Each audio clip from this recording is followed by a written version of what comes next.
Bonjour, bienvenue dans cette nouvelle vidéo, merci de vous abonner, c'est gratuit, il suffit simplement de cliquer sur le logo qui apparaît en bas à droite de votre écran. Aujourd'hui, nous allons parler de la girafe. Nous allons diviser cette vidéo en 5 parties, on va d'abord décrire l'animal, on va parler de sa sexualité et on va voir quelque chose de vraiment surprenant. Ensuite, on va parler de son intelligence, de son mode de communication et nous finirons par quelques petites anecdotes. Déjà, ce que l'on peut dire, c'est qu'entre le mâle et la femelle, ils n'ont pas la même taille. Un mâle peut faire entre 5,50 m et 5,80 m alors que la femelle fait entre 4 m et 4,60 m de hauteur. Leur cou comporte 7 vertèbres cervicales qui font à peu près 40 cm chacune. Les girafes dorment très peu, moins de 2 heures par 24 heures. Et plus volontiers le jour, pouvant ainsi continuer à surveiller l'horizon. Donc elles somnolent debout, leurs yeux sont grands ouverts et sur des périodes allant de 1 à 30 minutes d'affilée, ce qui veut dire qu'elles sont en permanence en état de stress. La durée de vie d'une girafe va entre 10 et 15 ans, mais ça peut dépasser la vingtaine à certaines occasions. La girafe est un animal herbivore. Elle peut consommer en moyenne à peu près 45 kg d'alimentation par jour, mais ça dépendra si on est en période de sécheresse ou si on est en période d'abondance. Lorsque les girafes se battent entre elles, les mâles utilisent leur tête comme une massue, car elle est lourde, cornue et bosselée. Comportement qui s'appelle le necking. La vitesse maximale pour une girafe pour pouvoir courir est d'environ 55 km/h. La langue d'une girafe est préhensile.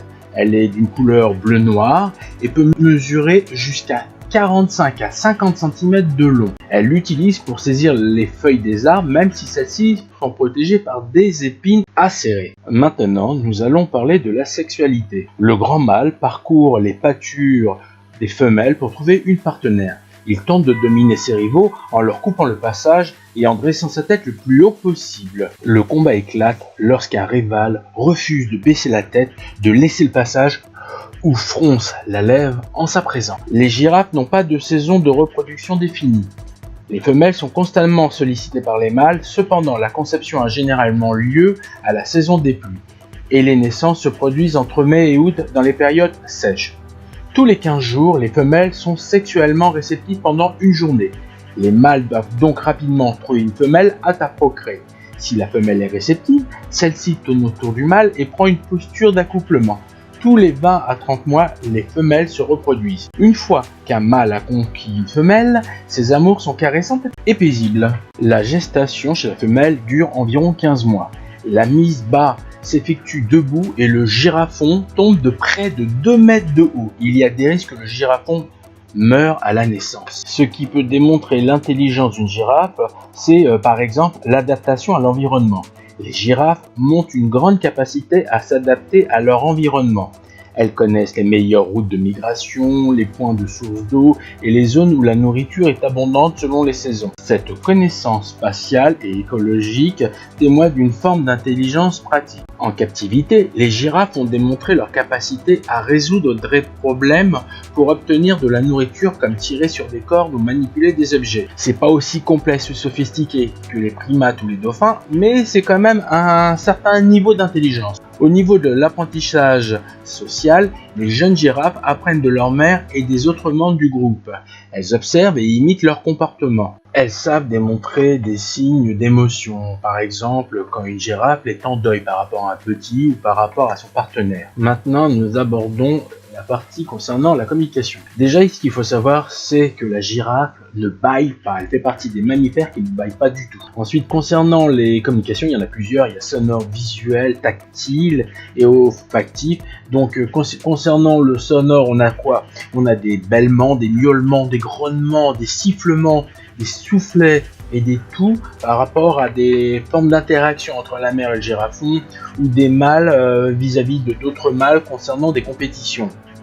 Les femelles peuvent siffler pour réprimander leurs petits.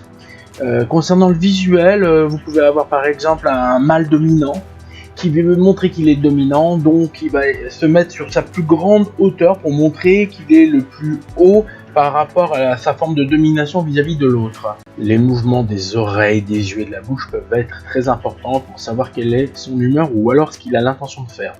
Le tactile, le toucher est très important entre la mère et son petit. Les gens de la NASA utilisent la girafe pour faire des études sur la notion de gravité, sur la circulation sanguine. On pense bien évidemment à sa hauteur et son cou qui est gigantesque. Sinon, une chose maintenant qui est très intéressant à savoir, beaucoup de gens pensent que énormément de girafes sont homosexuelles. Le pourcentage est très élevé. Mais il semblerait, après des études qui ont été faites par rapport à cela, que ce ne soit pas une notion d'attirance uniquement sur des mâles, puisque ces mêmes mâles, ils vont aussi avec des femelles, mais ce serait plutôt une certaine façon de marquer leur domination. Ils veulent se comporter comme des mâles alpha, alors la meilleure façon pour eux de montrer qu'ils sont le dominant, c'est d'avoir un rapport sexuel avec l'autre mâle. Comme ça, l'autre, il sait à qui il a affaire. Les girafes n'ont pas beaucoup de moyens pour pouvoir se défendre malgré leur grande taille. Donc, ils sont victimes de nombreux prédateurs qui en profitent. Dernier point, c'est la démarche particulière. Lorsqu'une girafe galope, elle déplace ses deux pattes en même temps. Et elle fait pareil pour ses deux pattes arrière. Voilà, cette vidéo est finie. Merci de vous abonner et à bientôt.